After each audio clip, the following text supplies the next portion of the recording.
Hello my lovely people, it's Grace here from HiVolt Spares. Now today's video is not going to be fancy, it's not going to be edited, but we're going to get straight to the point. Basically, I was off having a lovely day when some guy popped up on the internet and said, listen, this is a terrible product and you shouldn't buy it.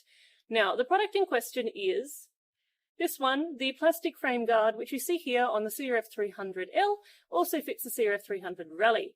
Now, whenever I buy one of these bikes, whether I'm buying it for our fleet, we have a tour fleet, or if I'm buying it for a customer and fitting out the bike for them, I always put one of these frame guards on. And the reason is that if you don't use a frame guard, over time your boot is going to scratch up the frame coating and your frame can rust, and that's all bad. So we don't want that, so I use the plastic frame guard. Now, the gentleman who was saying it's a terrible product, don't buy it, is raising two main points.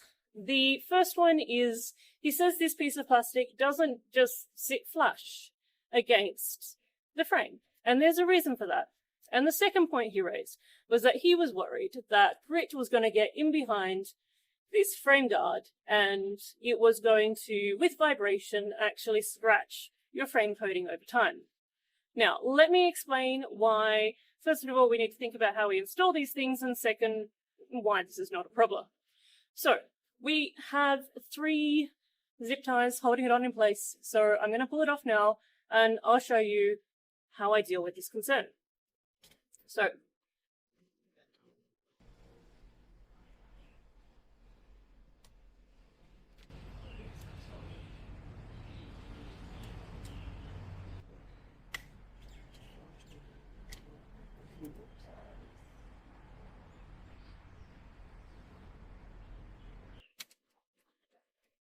three zip ties.